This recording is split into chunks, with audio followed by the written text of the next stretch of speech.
We live. Welcome to Wager Talk's last call. Kelly Stewart here. You guys know me as Kelly in Vegas.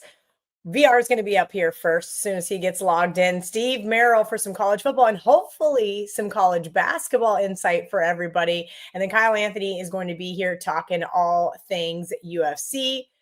First of all, shout out to our insiders in the chat. There's quite a few of you guys that have just joined wt.buzz/insiders.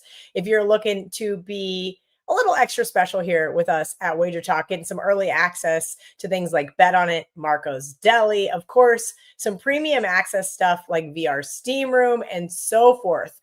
So no Art DiCesare. The joke in my friend's group chat is he's been on PTO for the last few weeks. I think these shows are catching up with him and he needs Saturdays off at least to just work behind the counter there at the Westgate Superbook. But he did send me a text message. So I'm going to pass some stuff along for you guys. Let me ask him, Art, we need your best bet. Because you guys are going to ask in the chat. We know that's exactly what you guys are going to do. I got some college basketball from him. Of course, I've got the rest of these conference championships. The first game up, we've got BYU Texas Tech for the Big 12 championship there in Arlington. That one starts in 59 minutes. Shocker, shocker. He says we're going to need BYU. I think I'm going to play BYU as well, guys. I got that 12-1 ticket on Texas Tech sitting in my pocket. But I think this is a lot of points for a team that should be able to keep it a lot closer. We'll ask VR when he gets in here about his thoughts. Miami of Ohio, Western Michigan, they have no decision on the MAC championship game. Ooh, the SEC championship game is going to be at 4 o'clock Eastern here. And UGA is not going to be a need. That is not good news for me. I like Georgia in this game. They said small, but they're going to need Alabama. As far as the ACC championship goes, if you guys watched Bet On It, I gave out Duke as my best bet. We saw the line go the other way, and now it's starting to come back. If you've got your odds logic screen open, you can absolutely see the movement there. And make sure you guys do have that open or the Wager Talk free live odds screen, because when we bring in VR here in a minute, he is going to be the guy that tells you to look at that screen and find the best of the number. So he said the Sharps took 2.5 with UVA, now 3.5. We even saw 4. But in terms of needing something specific for this game, they don't, but they're going to need Virginia big time for the futures book. So I'm guessing they're going to book to get some Duke money and then need Virginia to win the game.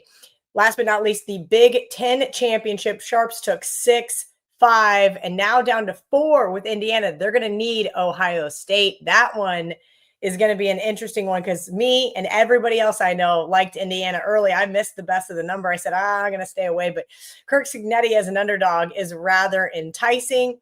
And then I'm going to give you guys some of this sharp college basketball as well as Art's best bet here in a minute. But VR just popped on. So we're going to see what he's got for us here.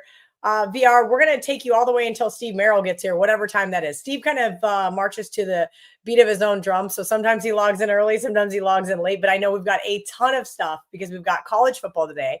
We've got college basketball today. And of course, we have UFC.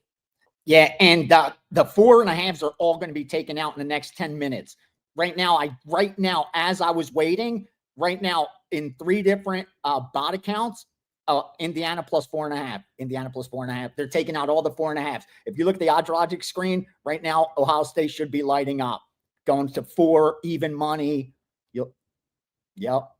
Wow. Okay. See, so I feel like this is like everyone. And when I said everyone, I wasn't just meaning the squares and the rec bettors. I meant everyone. And they're even taking the later number. You got to remember, the 6 was available, and you'll rarely see a betting syndicate do buy order like this a 1.5 later on a Saturday morning, like unless there's injuries or something like that. It's very rare. I was worried that I was going to see Ohio State steam today once it got down to 4, but instead they came in with Where Indiana. do you think the Ohio State steam is going to come from? Like now, forget it unless it gets to 3.5, 3-ish. Okay. That's it. Yeah, it's going to have to come off 4 for sure. Okay. That makes sense. Again, I wish I had Indiana plus 6 in pocket early in the week, and maybe I would look at coming back on the other side. That one's going to be an interesting one late night here on the East Coast. I'm excited to watch that one. I took the 4.5. I ended up taking the 4.5 in that one. I'm with you in Alabama and Georgia. I took the 3 with Alabama. Bought the hook up when it was 2.5 juiced. I just thought this was a coin flip game at the very worst. I saw the Georgia steam early, but as you can see, it's come back the other way now. Because I think most think it is a coin flip type of game between these two teams. VR, question real quick. So the joke is Kirby Smart can't beat Alabama, right? Does that play into your handicap at all? Or is that just a narrative talking point on ESPN? It's noise, but you have to consider it. Do you know what I mean? Like, it's hard to quantify it. What is it worth to the betting line? But we'd be foolish not to try to factor it a little bit, because there's just some teams, some coaches, some athletes that just have the other person's number for whatever reason. They just get the best of them. And you have to pay attention to it. Again, especially if you have a sample size that's repetitive and it's constantly happening. Like, you can't just ignore it. The difficulty becomes, like, am I now betting for it to continue or betting for it to stop? That's where the difficulty comes in, that you could argue both. That's where it's tough. And as handicappers, again, that's what makes the market. One's going to say it'll continue, and another one's going to say, no, he should progress towards his mean or what have you. But yeah, I factor it. But I try to eliminate as much noise as possible. And stick strictly to numbers, because they're the one thing that have no opinion. They don't care. They have no bias. They don't remember what happened last week. Like, they don't care at all. That's why I like to use power ratings, and data and stats, because it's not an opinion where, you know, everybody could form their own opinion and make it make sense to them. But with the data, like, it's hard to argue it. It's no longer an opinion. This is factual stuff. All right, VR, let me know what you've got power ratings wise. There's a video that I want to start doing. I think maybe we might have to wait till next year. That way you guys have the entire season of it, where VR and I are going to go through power ratings every single week, because I do think it is really great information to help you guys learn how to handicap these games yourself. VR, kind of go through that top 10. Who do you think should make the college football playoff? Obviously, we've got to let the games play out today, but I'm genuinely curious, because there's all of this noise, right? I can sit here and I can argue that BYU should get in over a Notre Dame team and a Miami team, but I also know that Notre Dame would be favored over both of those teams, right? Understanding that, but then we look at it from an eye test perspective. Who's playing for a conference championship, who doesn't play in a conference championship at all, or who's not even invited to theirs. So there's a lot of different factors that is going into the college football playoff, but I want to know from a pure numbers perspective, who your top 12 teams are. Yeah, with zero bias at all, strictly offensive efficiency, defensive efficiency, strength of schedule, past guess, future. They don't really have a future strength of schedule, but those are the data points that go into these power ratings. Point scored differential at home, point differential at road, like the things that actually matter. And here's my top 12. All right. Ohio State's number 1. Indiana's number 2. They have that right. Number 3 is Notre Dame, the third top power rated team. Number 4 is Oregon. Number 5 is Alabama. Number 6 is Georgia. Number 7 is Mississippi. Number 8 is Texas Tech. Number 9 is Penn State. Number 10 is Utah. 11, Miami, Florida. And 12, Texas. And right behind Texas is Michigan, which dropped a couple of my power ratings. Miami went up, Michigan went down in power ratings from last week. Notre Dame went up, Mississippi went down, Alabama went up a little. Those are the adjustments that he made. And the difference between Ohio State and Indiana is about 4.5 points is what he has, the power ratings. And the difference between Ohio State and, say, the number 12 team Texas is about 13 points. So Ohio State's 13 points better than almost 2 touchdowns better than the 10th, 12th team. Today, real quickly, BYU, I have in the top 20. I have them at 19, and I have Texas Tech at 16. Miami, I have it 88. And I have Western Michigan at 95. So Western Michigan's the lower power rated team. Here, can you go back to that real quick? Did you mean Texas A&M was your 9th team, not Texas Tech? Sorry, because you just said Texas No, Tech. Texas Tech. Okay. Texas A&M is my 17th. 17th. Sorry about that. Okay. Texas A&M is 17th. Oklahoma's in front of Texas A&M. Wow. Okay. Just numbers wise. Michigan's in front of them. Miami's in front of them. Penn State would be a 1.5 point favorite over A&M. It's just it is what it is. Like, again, it's not my opinion. It's just what the numbers produce. And it's produced profit. Like, it's different if it wasn't producing profit, but obviously his math makes sense because it's produced profit. It's not going to be 100%. A lot of times the power ratings aren't going to play out. The lower power rated team wins plenty, but over the long term, over statistically significant sample size, the power ratings are going to play out more than they're not. That's exactly why, again, not the tout, number one in college football the entire season.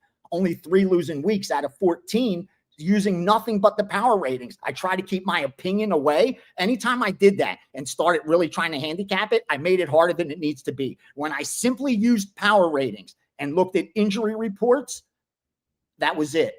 It made it so much easier. The line that his numbers show compared to what Vegas has, when there's a difference, we fire. And so far, it's been profitable in college football. And like I said, today, there's a couple of those games that are power rated different than what the point spread is. And you should expect that.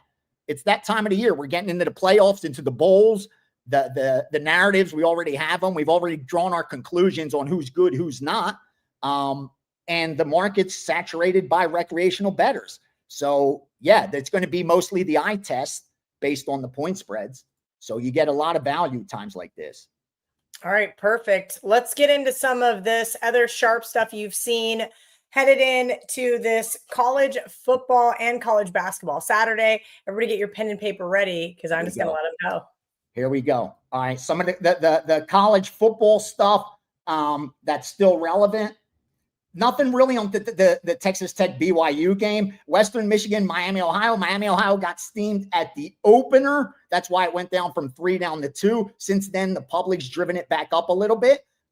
That's public money on Western Michigan, not sharp money. Sharps are on Miami. Georgia, Alabama. You know what happened there? Early money on Georgia. When it got up to near 3, that's where other sharps liked Alabama. It's a coin flip game. There's no surprise you have a difference of opinion with that kind of tight line. Duke, Virginia, Wise Guys, Public, my cleaning lady, they're all on Virginia. They all love the Cavaliers today. She got down at 3.5. I told her she took a bad number, could have got -3 earlier. So she's hoping to be the product of good luck. Books are going to need Duke big time. That's the most one-sided, actually, that one. I know everybody's saying Indiana, Ohio State, but there's a lot of contrarians who heard that the whole world's on Indiana, that they're taking Ohio State. Rest assured, the Ohio State money is going to come in at 4 -05. You'll get Ohio State money. That'll be a little more balanced when we get the kickoff. Right now, you may be hearing it's all Indiana, like we hear the Super Bowl after the first week. It's all on Team A. Of course, because they see the line moving that way. Why would anyone take Ohio State when the line's going from 6 to 5.5 to 5 to 4.5 to 4? I'm going to wait till it hits bottom. Then I'm going to bet the favorite. You're going to get the favorite money today. Don't be surprised. Added games, I don't have anything except that Montana against South Dakota State. Every wise guy from east of the Mississippi, west of the Mississippi, north of the Mississippi, south of the Mississippi has a Montana ticket in their pocket. They got Montana -1, Montana -1.5, Montana -2, Montana on the money line, Montana -3 even money. So let's just say there's a lot of money on Montana today over South Dakota State. That's that one added game that really matters, that sticks out, that FCS playoffs. Because those, if you look, there's not much line movements off the opener. The limits just aren't really high. They'll bet them off screen probably today and mix it in with everything else. But that one got action immediately. Real quickly, some college basketball for you. I'll just read off a couple. 650 Lafayette plus 13.5. 719 Florida State plus 17. 733 Oklahoma -5. 618 Butler -4. 602 Michigan State plus 1.5. 702 Grand Canyon plus 3.5. 603 Iowa State plus 6, 673 Southeast Missouri State plus 6.5, and 718 North Dakota plus 6.5. So you got college basketball, you have college football. You're just ready to make money today. We are ready to make money today. Let me give you guys some of that sharp college basketball from Art as well. He said the Sharps took Duke plus 1.5, FSU plus 17.5, Tulane plus 7.5, New Mexico plus 2.5, Michigan minus 23, that Iowa State game you just mentioned plus 6, and Wyoming minus 14. Art DiCesare says his best bet is Dayton plus 5.5 here on this beautiful college basketball Saturday. If you guys do have a college basketball question, Steve Merril is going to get it answered for you. But first, VR, anything you would like to leave our audience with? Yeah, UFC. Don't overlook UFC 323 tonight. It's the last pay-per-view card of the year before switching over to Paramount for the new year. No more pay-per-views. They will be called numbered events moving forward. You will never have to pay pay-per-view again. Stack card from top to bottom. Give you a small favorite, and may save you some money because I know there's a lot of money on Brandon Moreno, a lot of sharp money on Brandon Moreno. Be careful with that. His best minutes, I love the guy. I made a lot of money with him, but his best minutes are behind him. At 32 years old, this is going to be his 19th UFC fight. And over his last 7 or 8, 5 of those went to bonuses, meaning they were wars. And every one of those wars went to a decision. And all 5 of those decisions, the results, he went 2-2-1, which tells me even in those fights he lost and won, wars. Whether he won, he got beat up. Whether he lost, he got beat up. That takes a toll on you. Tiara, 25 years old, coming into his prime on a nice hot streak, has a great grappling game. I think he's got enough to create enough problems for Moreno. This line should be at least minus 150, minus 160, because true odds, he wins this fight 2 out of 3 times. Should be closer to 200. So if you get minus 150, 160, it's a great bet. You're able to get 120, 130 because of the Moreno name. I think that's a good bet. And also, I think Macy Barber, too much negative about Macy Barber because of that, what happened to her in June.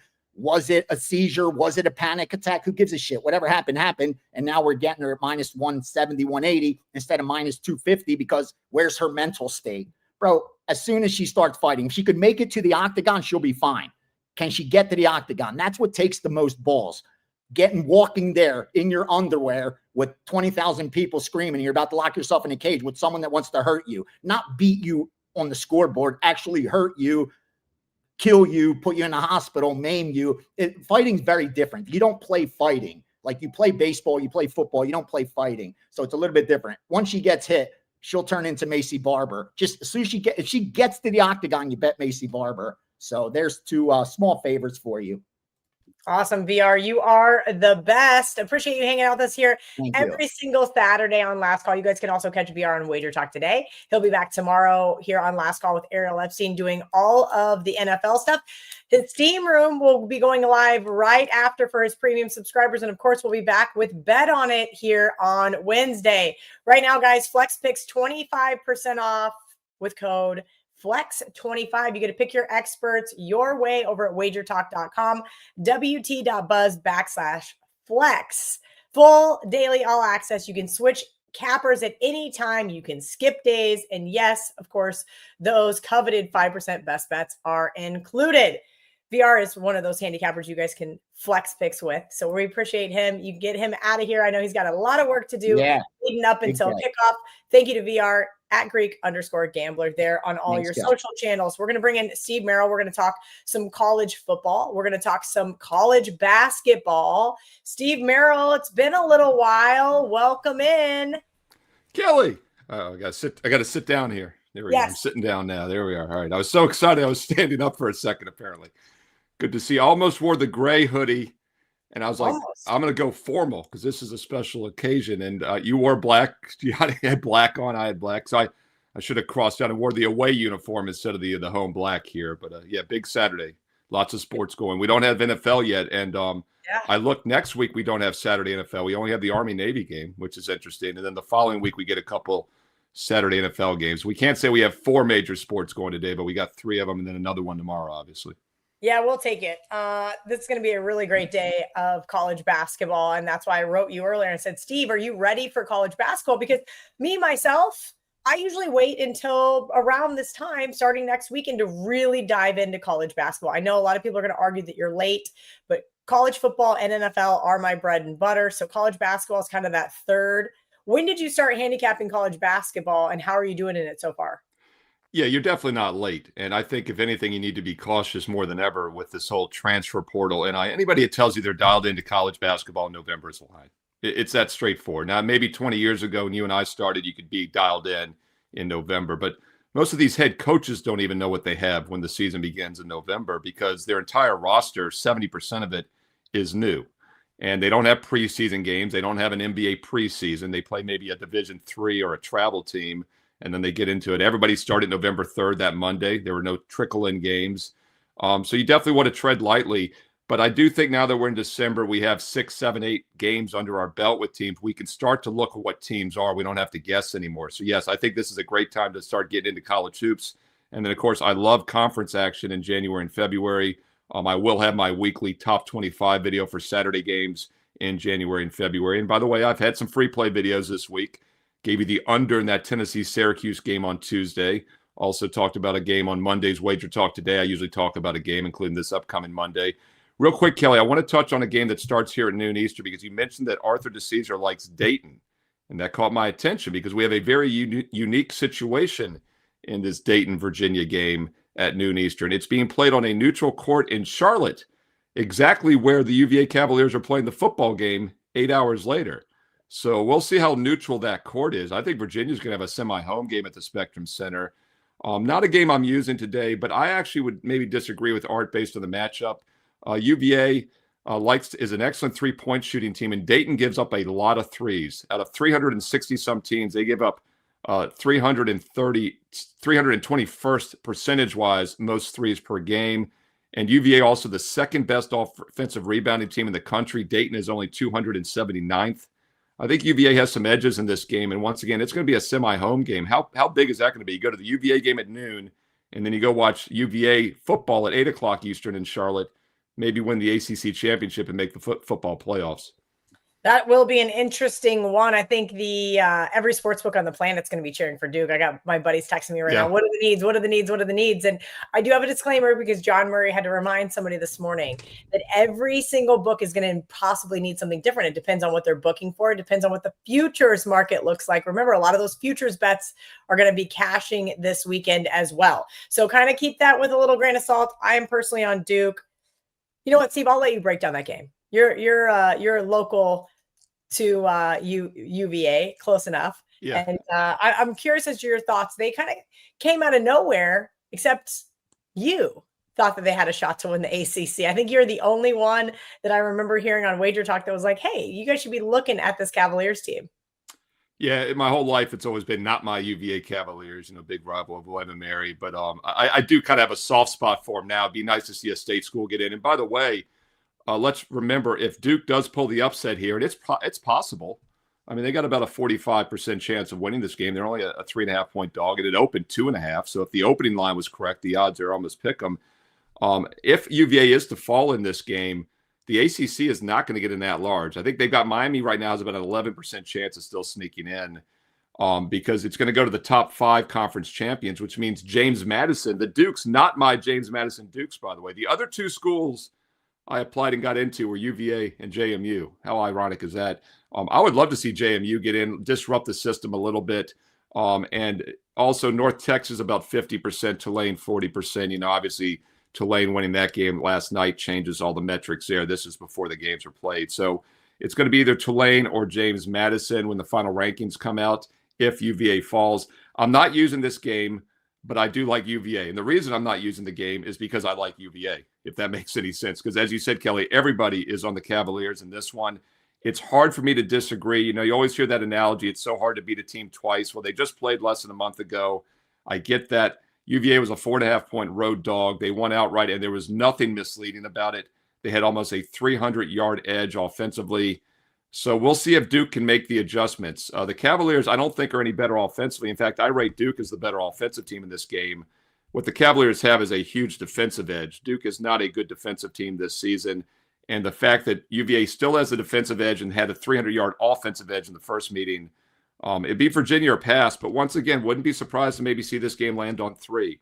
You and Gianni both talked about how it's crossed over that key number. Open 2.5, now 3.5, really 4. A lot of 4s out there now. I don't disagree. I'd be on Virginia, but I'm passing because I don't like being on a really public one-sided action, and that is definitely what the Cavaliers are tonight.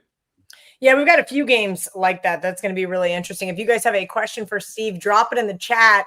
We're going to pivot to college basketball just for a little bit because the entire chat is going. Titan CT, one of our insiders, is kind of going back and forth with Rob, and they're talking about this Marquette game. What do you think about some of these teams that have started out the season really, I won't say red hot, but pretty on fire, right? Like you want to bet on teams and they stay hot, or are you kind of the buck the trend guy that's like, all right, we are now paying too much of a premium for some of these teams? Yeah, you really have to look at who they've played, first of all. I talked about we don't know who they're playing as far as their own players until a few games in. But you also want to check out the schedule because keep in mind, last week, late November, we get all those neutral court tournaments over the Thanksgiving week in which teams play 3 games in 3 days. And you got to be really careful using those results as well. You also got to throw out when they've played these Division III teams. When they've played teams they've beaten by 50. You can't use those numbers either. So I always kind of look at the schedule of work, who they've played. And Marquette so far this year has started off just 5-4 straight up. And that 5th win last Tuesday was in overtime against a very below average Valparaiso team. They did have a 1-point loss to Oklahoma, also an overtime loss to the Dayton team we just talked about, lost to Indiana and Maryland. So they've played some tough opponents. And in this one, though, I've got Wisconsin winning by double digits. So not ready to jump on Marquette quite yet. I think Wisconsin is the better team. And also, as far as the matchup goes, the one thing that jumps out to me is Wisconsin does not play slow anymore. We've talked about the tempo change the last few years. And right now, I've got them in the top third in the country in tempo. Marquette usually likes to play fast with Shaka. They always play tough half-court defense. They turn their opponents over. Shaka Smart's done that ever since he was at VCU with that havoc defense that got them from the play-in round to the Final Four over a decade ago. Wisconsin, one of the best ball-handling teams in the country. They only have about a 14% turnover ratio. I don't think this is a good matchup for Marquette. All right. A lot of people think taking the points there is the way to go. I kind of agree with Steve here. I'm not ready to fade Wisconsin just yet. I know 11.5 looks really heavy. Just kind of circling back for those tuning in late, Art's best bet was Dayton. Steve broke that one down. If you want to scroll back about 4 minutes, you can hear Steve's opinion on that one as well. A lot of people agreeing Marquette has been kind of a disappointment. I think Wisconsin is trending a little above where I believe they should be, Steve, to start the season, but I think this is a good spot for them here as well. So let's get into some more of this college football. Now the questions are generating. They want to know, because it's kicking off here in 32 minutes. What are your feelings on BYU, Texas Tech? Steve, I've got a Texas Tech ticket 12-1 in my pocket. I gave it out during Bet On It when we did our college football previews. I said that this team has spent so much money on NIL. I like Joey McGuire. I like what we've seen from this team and where they're headed in the direction. So I feel really smart right now. But it is really tough to beat a team twice. And BYU could not have played that first game any worse. Correct. And one thing that jumps out to you is the low score from the first game, 29-7. And yes, you did the math right. That was 5 field goals, 2 touchdowns for Texas Tech. In fact, it was a school record 5 field goals. Kicker had never had 5 field goals in a game in Red Raider history. So while they got to 29, I guess you can make the argument BYU's defense held up pretty good. And obviously Texas Tech's defense was extremely strong in that game, allowing just 7 points. So we do have a rematch. And by the way, Kelly, we have a rematch in 4 of the 5 games today, which I do love. And how do you use the rematch? We talk about it's tough to beat a team twice. Well, I'll use an example from last night, the Kennesaw-Jacksonville State game. And by the way, I've done free play videos. I did the math on this. I did free play videos for 20 of the 23 college and pro football games this week. I don't know what I'm doing. I'm giving too much away for free here on WagerTalk TV. But my point is I did all 9 of these games. I did a Friday video, and then I did all 5 Saturday games. So be sure to watch that after the show today for more deep dives into all of these games. And one thing I pointed out on the Friday video is I liked Kennesaw State as a small favorite because they had lost that earlier meeting, and it was misleading. They had a 32-19 first down edge. It was like 500 and some yards, but I think it was like a 3-0 turnover deficit. So you want to dig into the box scores, and it's not always, it's tough to beat a team twice. You want to see if there was a misleading box score. And here again, turnovers are the first thing I look for. BYU had a 3-0 turnover disadvantage last month on November 8th when they lost that game 29-7. So I do think maybe this is a spot where we sneak in, take the Cougars. I love Cougars, BYU Cougars. And this is also a spot where we're getting a little bit of line value at 13 or more because my power ratings, my projection, actually my simulation, 10,000 game simulation makes it 12.5 a fair line. So at 13 or more, I think there's value with BYU. But as I check the odds logic screen here, minutes before kickoff, 30 minutes before kickoff to be exact, it's dropping back down to 12.5. One of the sharp global books is now 11. Oh, that's a buyback. And then the over-under, which was 50.5, 49.5 this week when I did the video, is now back up to 50.5.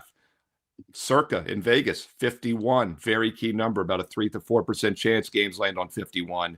I mentioned in the video I lean BYU and I lean under 51 or more. I would definitely start leaning under in this rematch, as I don't think I don't think it was misleading that both defenses did well a few weeks ago. Ooh, Steve, you're right. I'm looking right now. Like a Christmas tree. 112.5 left over here for me. I took 13. I'm going to take some more 12.5. I like BYU in this spot. And again, I've been high on Texas Tech all season long, regardless of what Twitter thinks. I'm cheering for the Red Raiders to get into the college. Kelly, real quick on that. I talk about my 10,000 game simulation. I also rank each offensive and defensive unit out of all 136 teams. We're going to get to the Indiana-Ohio State game. I've got them as my top 2 teams in the country, my top 2 defenses, by the way, in the country. But to put in perspective, it's weird to see Indiana that good. It is weird to see Texas Tech that good, but this is where they rank. I've got them as the number 2 offense, the number 4 defense, and the number 3 team overall. But I've actually got BYU as the 9th best team overall, top 20 in both offense and defense. So here again, I'm not looking to fade Texas Tech just like you're mentioning, but I think BYU might be a little underrated, and catching double digits is appealing. Yeah, I'm going to be really upset when they lose this game and they don't get in the college football playoff. But that's kind of why I'm also cheering for Duke, because I'd love to see the ACC get 0 teams in. Like I said, I'd like to see James Madison get in instead of UVA. Either way, a state team's getting in. Yeah, I would agree. Listen, I know a lot of people like to argue about the game of 5 schools, but I do think it kind of gives you an idea, right? It's like, have you ever heard of the adage of, like, during Olympics, it's like, oh, let's put a normal guy in there and see what a normal guy does. Like, let's put in a game of 5 school and let's see what they could do. You never know. It's a 1-game sample size. They could absolutely win a game in the college football. Well, the better analogy is a thing called the NCAA basketball tournament. So that's thank you. Yes. Enough said right there, right? We know it works. And, yes, and we also know they're getting away from it there. The SEC got, 12 of their 14 teams in last year. And they've done this, by the way, for a decade. And you and I have talked about it on shows. I've made it very public. For the past decade, when St. Mary's of California and another mid-major gets in, they always play in the first round of the 7-10 game, or they get that 8-9 seed, so they have to play the 1 seed the next round. They do all they can for decades now to keep those teams from even making the round of 16. And now it's become even more blatant. So, yeah, I'm pulling for the little guy in both college basketball and college football whenever possible. Yes, we do love the idea of a Cinderella story. All right, let's kind of get into some more of these really quick. Kyle Anthony's waiting in the wings to talk UFC. So if you guys do have a UFC question, go ahead and drop it in the chat and we will try to get to it. Rob Christensen wants to know, Steve, do you have an opinion on the total in the SEC game? I have a feeling that I have a feeling there's a correlation. If you like Alabama, it's because Alabama's offense is going to put up points and Georgia's defense isn't going to be able to stop them. And it's going to turn into a pseudo shootout. Or if you like Georgia, you're going to like Georgia's defense and they're going to keep it in a low scoring game. Thoughts, Steve? Yeah, so as I mentioned, I did all 5 games of the standalone video, including this one. I talked about the total, but I even did a solo video for this game and the Indiana-Ohio State game. They're so big. And I talked about the total there too. So I've been pretty open this week that I like the over in this game. And it was around 47.5 when I was doing some of the videos a few days ago. And we have seen a little bit of money come in on the over. It's now up to 48. 48 is a semi-key number. I'd say 2 to 3% chance. So once you get to 48.5, you're probably starting to lose a little bit of value at that point. Would have liked 47.5, 48 better, but mostly 48's available. It's a little counterintuitive because here again, we have a rematch. This one much earlier in the season, back, of course, in September, and it landed 45. But last year, 51. Several meetings before that, 65, 65. These two teams have a high-scoring history. And if you look at how that game played out back in early September, yes, it landed only 45 points. Felt like Georgia's offense kind of struggled. I also feel like Georgia's offense has been better the past few months. And they are the better team right now in my rankings also. As far as the side in this game, though, I would lean towards Bama at 3 or more. When I did the video, it was 2.5. Those that followed me all season know this was in my college football top 25 video way back in September, of course. And I did call for the Bama upset win based on my projections. Here again, my 10,000 game simulation has this one a pick 'em. I think it's a dead even toss up. Really no opinion at 1.5, which is now the current line. When it was 2.5, I said, hey, if you can get a +3, Gianni mentioned this earlier, there were some threes floating around and the sharps grabbed it. Not a surprise. Now it's down to 1.5. I think it's pretty much where it should be. But yeah, over 48 would be my play on the total. Yeah, Steve, I even have a book that has -1, -115 right now on the Georgia side of things. All right, let's kind of see what's going on over here in the comment section. We'll get into a couple more questions regarding either college football or NFL. Both Ohio State and Indiana go to the playoffs. So how do you handicap this game? That's really interesting, Steve. Yeah. I said in my breakdown on Bet On It, I said, here's the reality. Ohio State had to get that Michigan like stink off them, right? Like it wasn't a monkey on their back, but Ryan Day has really struggled with Michigan as of late. They go in to Ann Arbor, they get a nice win, they get the cover. Well, Indiana got to play Purdue. Let's be real. I think Kirk Cignetti's been preparing for this Big Ten championship game for a couple of weeks now. Do you think that has anything to play in on it? Or do you think, regardless, both of these teams are getting in, correct? Oh, yes. Yeah. They're both 100% locked. So the only two undefeated teams left in the country, and they're 1-2. It's kind of a shame, in my opinion, they're playing right now. This would have been a fun national title game, perhaps, at undefeated.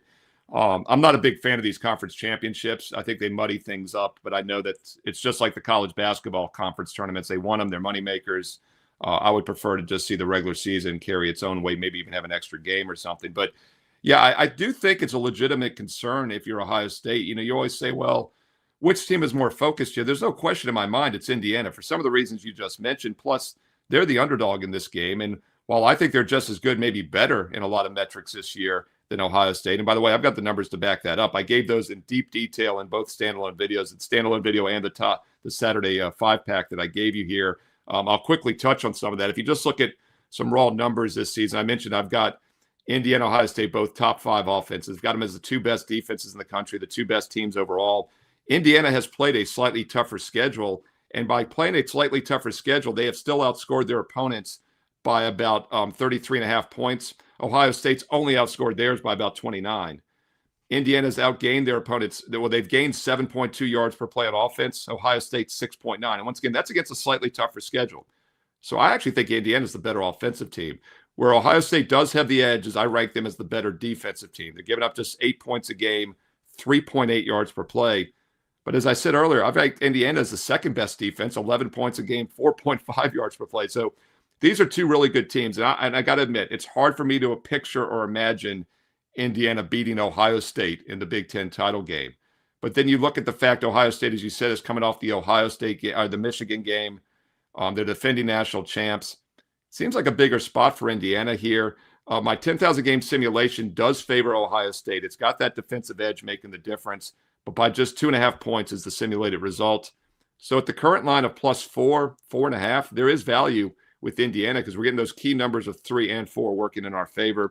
I'm looking forward to watching this game. I hope both teams bring their A game, but it is a little bit tricky. By the way, it's in Indianapolis, Indiana, Lucas Oil Stadium. Ohio State's going to travel well, but this is technically a semi-home game for Indiana as well. So there's a lot of reasons to like the Hoosiers, and I'll leave it with this. So glad Cignetti's going to be there for a while, and he didn't pull the Lane Kiffin. I think it's a brilliant life choice. He can do what he wants for the next decade. And keep in mind, he was the James Madison coach just 2 years ago when they got really good. And now James Madison is still really good. And obviously Indiana, his first season, makes the playoffs. And now they're perhaps the best team in the country. Remarkable job what he's done there in such a short time. All right, Steve Merril, anything that you have to promote over on WagerTalk.com before we let you get out of here? Yeah, it's a big day in basketball and football. 5 best bets in college and pro hoops and college football. 5 football and basketball best bets right now on my page at WagerTalk.com. And I talked about the videos.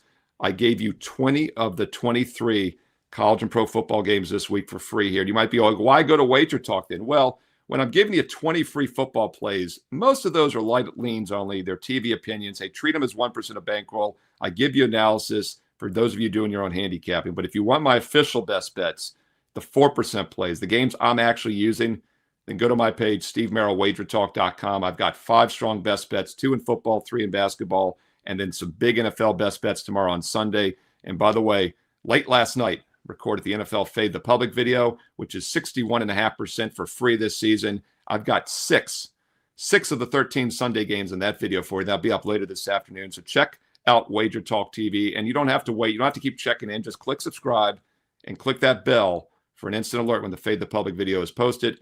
And also, don't forget about that free play every day on my page, daily free play, Steve Merril, WagerTalk.com. And hey, get there quicker. Shortcut WT.buzz/SM.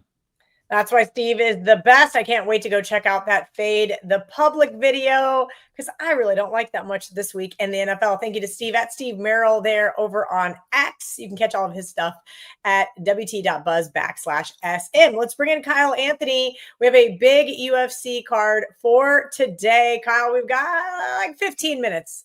A little bit longer than that before kickoff. So we're going to take all of your questions regarding Kyle's UFC picks. So Kyle, you've got two that you like for yourself while I let some of these questions populate.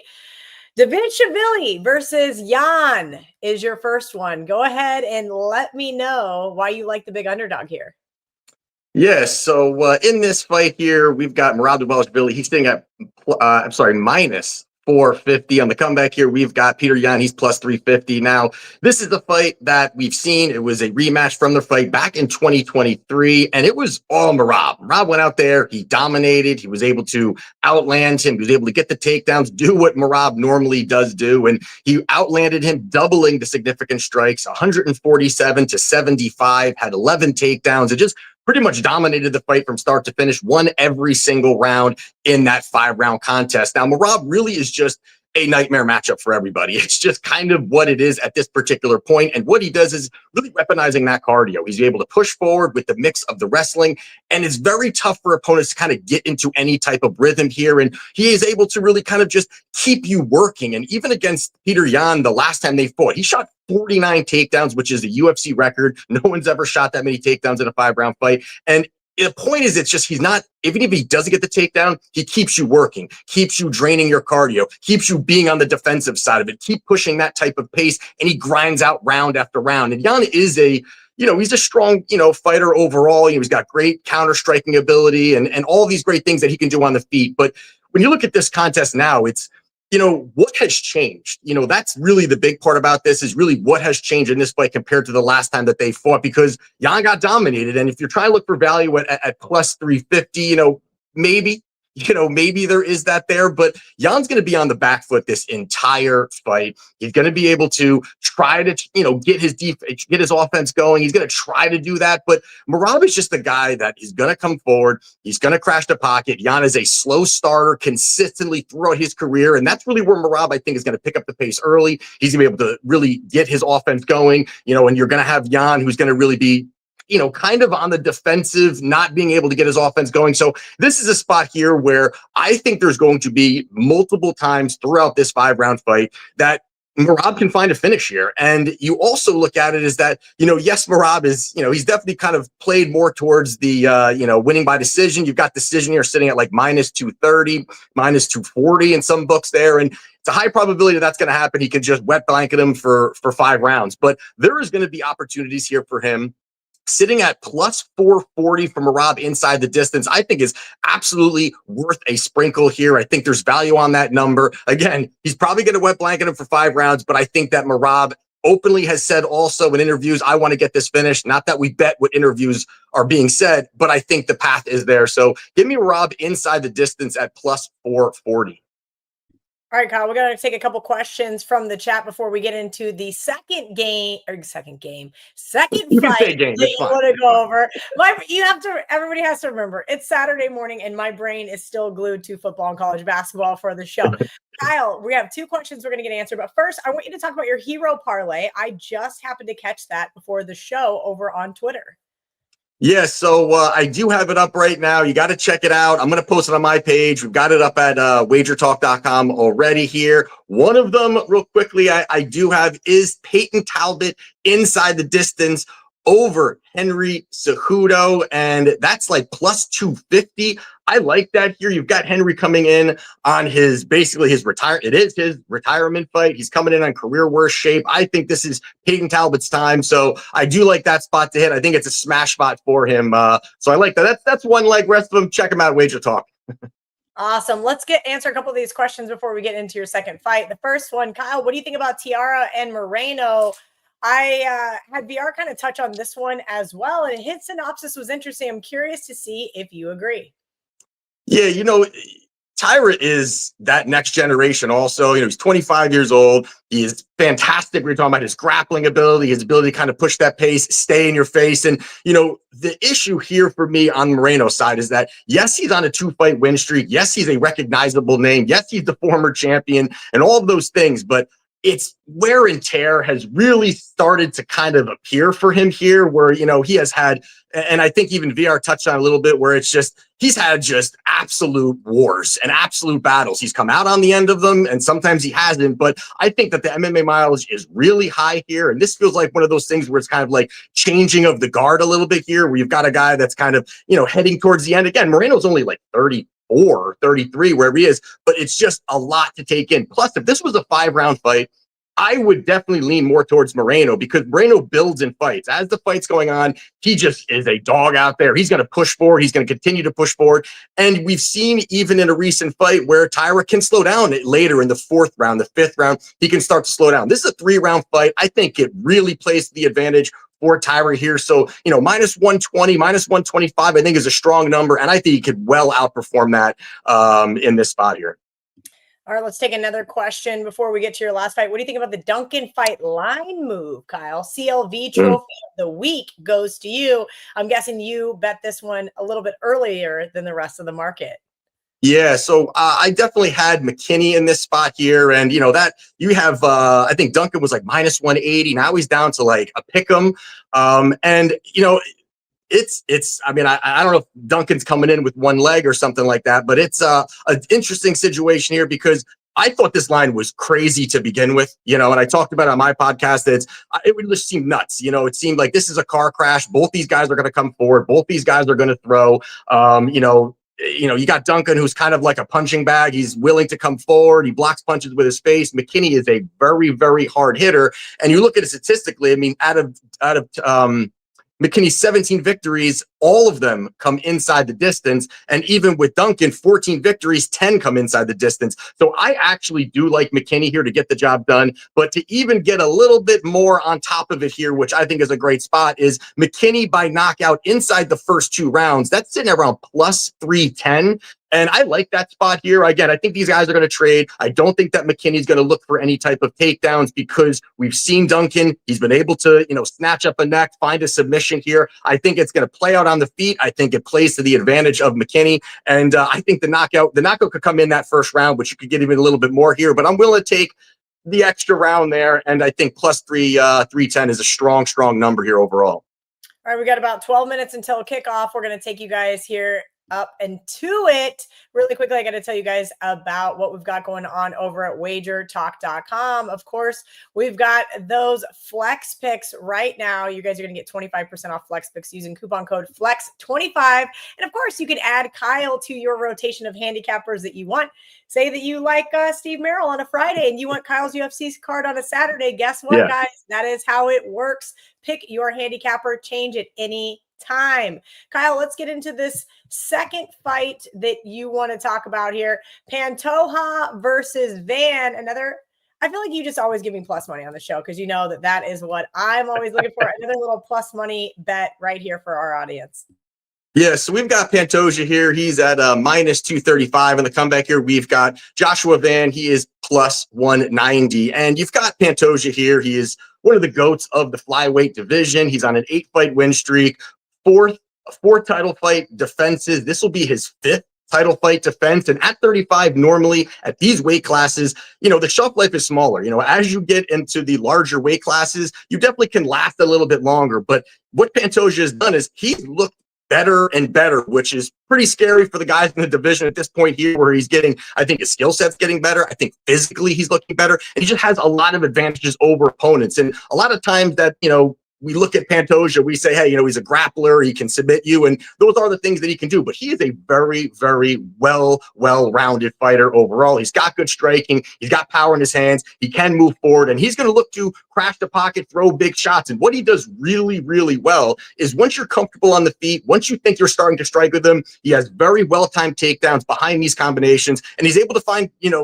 security with that, and then look for the submission, keep you on the ground, bank the round, however he does do that. And he just has a versatile attack. And, you've got Van. I am very high on Van. I think Van is an absolutely great fighter. He's 24 years old in this spot. And, he's got great boxing. He's got great, volume, good cardio, a lot of things you want to see. The issue for me here is the fact that, he's just young in the sport.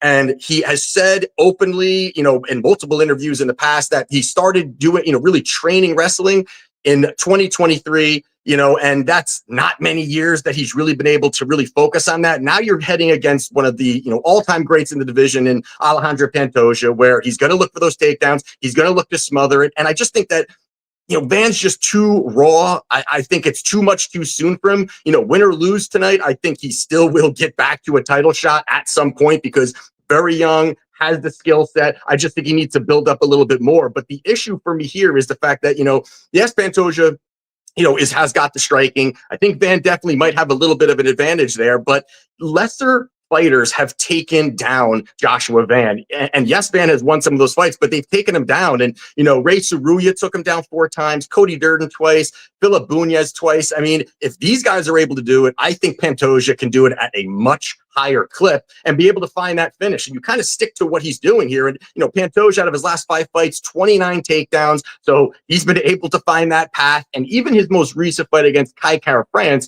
which is a fight that a lot of people kind of thought, hey, this is a great style to beat Pantoja, where you have Kai Kara-France had an 83% takedown defense rate and also has got great boxing. That's kind of what we're talking about here against Joshua Van, where has great takedown defense and has good boxing. And in that spot against Kai Kara-France, Pantoja had 3 takedowns, got a submission early, and that was that. So I kind of look at that as a very much similar situation here. I do like Pantoja to get the job done inside the distance here, getting off the minus 235 number. It's sitting around plus 120. I think that's a great spot for a 5-rounder. Pantoja goes for it. He moves forward. He is ultra aggressive, and he's not someone like, Merril. Obviously, it's a little more positional. Here, he's going to look for the finish. So I think Pantoja gets the job done, keeps the title, and plus 120, I think, is a solid number. All right, we got 2 more questions in the chat before we get out of here. If you guys haven't yet, there's almost 4,000 of you watching live. Please hit that like button. If you guys are not already subscribed to the WagerTalk YouTube channel, please do so now. And of course, if you're interested in becoming an insider and getting early access to all things WagerTalk, wt.buzz/insiders. All right, another hard one. Baranowski. Oh. Iwu versus Iwu versus Ibo, but I think Ibu here, which I do have him in something else, but I think he wins this fight here. This is another fight that's going to be an absolute car crash. Both guys coming forward. I think Iwu by knockout is a nice spot here. I think all of his finishes, I believe, have been in the first round. And now he's going to make a spot here against a guy who's willing to come forward and throw. I think Iwu knocks him out early. I like that first round knockout there. All right, last question. Does Kyle like Faris Ziam tonight? I actually do. I think that he gets a job done here. This is another one where the line movement moved. We bet him at about minus 130. He's sitting around minus 165, 170. And I think that this is a spot here where Nassim he's a good fighter. I think he's got ability, but every fight that he's basically won, he was losing outright and then came back and had some spectacular finish. And I think that Ziam is just very clean in the pocket, far more technical, far more cleaner. And I think he can kind of keep it at range or look for takedowns here. So I definitely think Ziam gets the job done. All right, Kyle Anthony, WagerTalk.com, at Kyle Anthony, UFC there on social media. Kyle, anything you would like to add before we get out of here? No, last thing is check out my page at WagerTalk.com. I have 7 plays for this weekend. I normally do not. I normally have got about 4, maybe 5, 4, in that range. And this year I pretty much stuck to that. About 2 events ago, I had a ton of plays that I did love. We cashed 14 units for clients that night. I feel the same vibes here. I love a lot of spots here. Great from a entertainment perspective as well as a betting perspective. So check it out, WagerTalk.com, and let's get the job done on the last pay-per-view of 2025. Love to see it, Kyle. Thank you for hanging out with us here and answering all the audience's questions. Again, head over to Kyle's page, wt.buzz/KA. You guys can see his hero parlay over on X as well. All right, guys, we're going to get out of here. We got about 5 minutes until kickoff. Good luck on your wagers today. Errol Epstein will be back tomorrow with Gianni the Greek, Jesse Shule from WagerTalk.com, and John Murray from the Westgate Superbook.